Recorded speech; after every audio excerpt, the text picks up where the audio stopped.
สวัสดีครับสำหรับในคลิปนี้ก็เป็นคลิปพิเศษอีกคลิปหนึ่งนะครับที่ผมจัดทำเพิ่มเติมนะครับเป็นคลิปบรรยายเกี่ยวกับแผงตั้ง PWM นะครับหรือว่าโมดูลแผงตั้ง PWM ที่ใช้ IC SG3525 นะครับแล้วก็ใช้ IC Op Amp เบอร์ CA3140 นะครับก็ผมค่อนข้างที่จะเน้นในส่วนของแผงตั้งมากนะครับเพราะว่าถ้าเกิดเสียเกิดอะไรขึ้นมาเนี่ยทุกคนก็ถ้าได้หนังสือเล่มนี้แล้วว่าได้ดูคลิปบรรยายนี้ก็น่าจะทำความเข้าใจได้มากขึ้นนะครับก็จะมีหนทางในการที่จะซ่อมให้สำเร็จได้มากขึ้นนะครับผมคาดหวังว่าอย่างนั้นนะครับ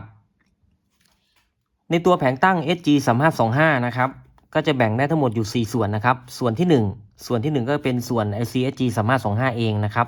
ส่วนนี้จะสร้างสัญญาณพันธุ์ PWM นะครับแล้วก็ควบคุมการทำงานของ MOSFET นะครับส่วนมากแผงตั้งตัวนี้จะเป็นควบคุมตัว Power MOSFET นะครับก็จะมี IC SG3525 นะครับแล้วก็มี Capacitor ตัวนี้แล้วก็มีตัวต้านทานอีก1ตัวนะครับที่คอยกำหนดความถี่เป็นความถี่หลักนะครับความถี่ให้กับ SG3525 นะครับถ้าความถี่ตัวนี้เพิ่มความถี่ตัวนี้ลดนะครับก็จะมีผลกับความถี่ที่ออกที่ขา11ขา14ของ IC นะครับ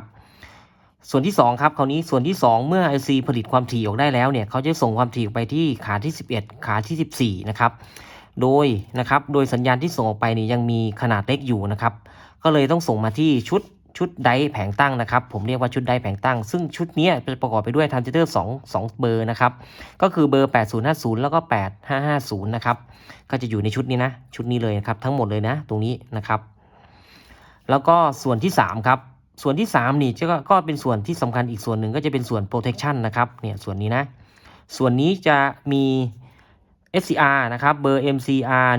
100-6นะครับแล้วก็เบอร์ทรานซิสเตอร์8050 2ตัวนะครับตัวนี้นะ2ตัวนี้นะครับแล้วก็ SCR นะครับ2ตัวนี้จะต่อโดยตรงนะครับจะมีตัวหนึ่งต่อโดยตรงกับขา8เพื่อทำการดึงไฟขา8ลงนะครับตรงนี้จะเรียกว่าเป็น protection นะครับก็จะออนจะออฟระบบก็อยู่ตรงนี้ด้วยนะครับส่วนสุดท้ายครับส่วนที่4นี้เป็นส่วนป้อนกลับนะครับหรือว่าเป็นส่วนพวกเช็คerror ampเช็คปรับกระแสอะไรต่างๆนะครับเขาจะรับสัญญาณมาจากหน้าตู้อีกทีหนึ่งนะครับก็คือส่วนนี้นะก็คือส่วนนี้ครับส่วนนี้นะจะจะรับแรงดันเข้ามานะครับในพินที่4พินที่6นะครับแล้วก็รายงานออกจากออฟแอมนะครับวิ่งมาที่ตัว SG3525 อีกครั้งหนึ่งนะครับโดยวิ่งเข้ามาที่ขา9โดยประมาณนี้นะตรงนี้ก็จะมีผลว่าถ้าเกิดมีแรงดันช็อตมีอะไรช็อตหรือว่ากระแสไม่ได้อะไรต่างๆเนี่ยเขาก็จะส่งสัญญาณเนี่ยหรือว่าส่งแรงดันมาให้กับชุดโปรเทคทำงานนะครับแต่ถ้ามีการปรับกระแสเพิ่มหรือลดอะไรต่างๆที่หน้าเครื่องเนี่ยเขาก็จะรายงานอีกครับรายงานมาให้ SG3525 เนี่ยเป็นตัวรับรู้ว่าขนาดนี้เวลาเนี้ยกระแสเนี่ยปรับได้มากน้อยเท่าไหร่ซึ่งการปรับกระแสก็อยู่ที่วอลลุ่มหน้าเครื่องนะครับของผู้ใช้งานเองคราวนี้ต่อไปเราไปดูในส่วนของส่วนที่1กันนะครับโอเคครับเราก็มาดูในส่วนของ IC กันนะครับเจ้าตัวพระเอกของเราเลยนะ IC ตัวนี้จะเป็นเบอร์ IC SG3525ก็จะมีทั้งหมดอยู่16ขาหรือว่า16พินนะครับพินที่สำคัญก็คือ1นะครับขาที่15นะขาไฟเลี้ยงนะครับขานี้ต้องมีไฟอยู่12โวลต์นะครับ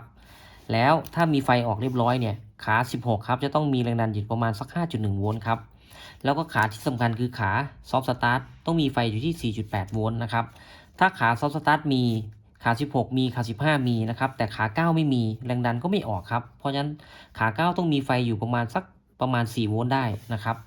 แล้วก็ขาที่สำคัญสุดๆจริงๆก็ขาที่11 14ครับจะต้องมีไฟออกประมาณสัก 5.5 โวลต์5 โวลต์หรือ 5.6 โวลต์ก็ได้แล้วแต่นะครับโดยประมาณนี้นะเป็นแรงดันโดยเฉลี่ยนะครับโดยประมาณการนะครับแล้วก็จะมีขาอีก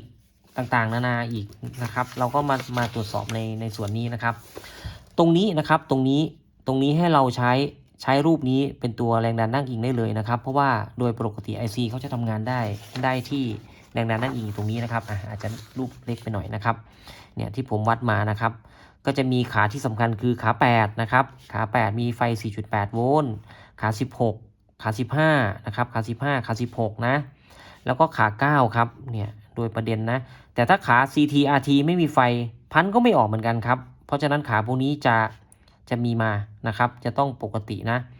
แต่ขาที่เป็นปัญหาสุดๆนะครับขาที่เป็นปัญหาสุดก็คือขา8นะครับที่แล้วก็ลองลงมาก็จะเป็นขา9ปกติขา9ก็มีไฟอยู่นะครับแล้วก็ลองลงมาก็จะเป็นขา16ครับ แต่ขา15นี่ปกติก็จะมีไฟอยู่แล้วนะครับส่วนขา14ขา11เป็นเอาพุตเนี่ยเขาไม่ค่อยมีปัญหาอะไรนะครับอันนี้เป็นแค่แรงดันส่งออกมาเท่านั้นเองก็ขา5ขา6ก็มีปัญหาบ้าง CTRT ก็มี C มี R ขาดบ้างแต่ก็ไม่ได้รุนแรงเท่ากับขา8นะครับเพราะฉะนั้นถ้าพันไม่ออกเลยจริงๆเนี่ยเราจะวัดสัญญาณที่ขา8ก่อนเลยก็ได้นะครับแล้วก็หรือมาตบท้ายหรือจะมาวัดไอ้ขา15ก่อนก็ได้ก็จะแล้วแต่ลำดับการทำงานแต่ยังไงก็ต้องตรวจสอบแรงดันไฟก่อนนะครับโดยหลักการนี่เราต้องตรวจสอบเงื่อนไขของ IC ก่อนว่า1มีไฟเลี้ยงไหมไอ้เจ้า VCC เนี่ยเท่ากับ12โวลต์ไหมนะครับในเบื้องต้นก่อนนะถ้ามีแล้วค่อยไปตรวจสอบไล่ขาอื่นนะครับก็จะอยู่ในส่วนของ ICSG 3525ในบล็อกแรกตรงนี้นะครับเราก็ควรจะทำความเข้าใจในส่วนของเขาด้วยนะครับขาที่สำคัญนะผมก็ย้ำในส่วนของตัวเอกสารนะครับต้องดูเอกสารเป็นหลักนะว่าถ้าเกิดพันไม่มีหรือว่าไม่ทำงานขึ้นมาเราต้องไล่เช็คขาในบ้าง1นะครับใช้รูปนี้ประกอบได้เลยนะครับผมก็ทำไว้หลายรูปอยู่เราใช้แรงดันในรูปนี้ประกอบได้เลย1ขา15ครับขา15นะขา15ขา16ขา9นะครับขา8นะครับแล้วก็ขา5ขา6นะครับเนี่ยขาพวกนี้จำเป็นจะต้องมีนะส่วนขา1ขา2ยังไม่มีได้ไหมยังไม่มีก็ได้ครับแต่ว่าแรงดันก็จะออกตรงนี้เหมือนเดิมถ้าขา14ขา11ไม่ออกนะครับสิ่งไหนที่ทำให้ขา11ขา14ไม่ออกได้มีครับมีขา15แน่นอนนะครับถ้าไฟไม่มานะขา15ทำให้แรงดันไม่ออกได้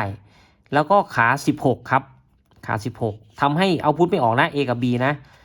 ไม่ออกได้แล้วก็ขา8ขา9ครับไม่ออกได้นะครับถ้าขานี้ไม่มีนะแล้วขา5ขา6ด้วยครับขา5ขา6ไม่มีพันก็ไม่ออกครับสุดท้ายที่เสียบ่อยๆมากๆคือขา8ครับขา8ไม่มีไฟขานี้14กับ11ก็ไม่พันก็ไม่ออกครับส่วนนอกนั้นล่ะขา13ด้วยขา13ถ้าไม่มีไฟพันก็ไม่ออกเหมือนกันเพราะว่าเป็นขาแรงดันไฟเลี้ยงแต่ขา13นี่จะมีปัญหาน้อยแต่ถ้าขานี่แหละครับขา1ขา2ขา3ขา4ไม่มีไฟก็ไม่เป็นไรพันออกอยู่แต่อาจจะเชื่อมได้ไม่ได้ค่อยว่ากันอีกรอบนึงนะครับเชื่อมแรงไม่แรงก็ค่อยว่ากันตรงนั้นแต่ยังไงพันก็ออกนะครับโดยประมาณนี้ก็ลองทบทวน ICSG 3525ดูนะครับว่าแต่ละขาเป็นยังไงบ้างนะครับขาหลักๆที่ผมตรวจที่ผมพาจุดเน้นไปนะครับขา10ขา1ขา15 16 19ขา5ขา6ขา8นะครับประมาณนี้นะครับถ้าไม่ออกแล้วถ้าเอาพุทตรงนี้ไม่ออกไม่ได้ตามนี้นะครับเราก็ไล่เช็คทุกขาตามนี้นะครับขาที่หลักๆนะถ้าตัวไหนไม่มีอย่างขา8ไม่มีเราก็ไปดูอีกวงจรหนึ่งที่จะเกี่ยวข้องกับขา8นะครับซึ่งผมก็สรุปไว้เยอะเหมือนกันนะครับโอเคก็จบในส่วนของบล็อกที่1นะครับบล็อกที่1นะตรงไหนล่ะบล็อกที่1นะครับก็ขออนุญาตนะเนี่ยของบล็อกที่1นะเดี๋ยวต่อไปขึ้นบล็อกที่2กันนะครับ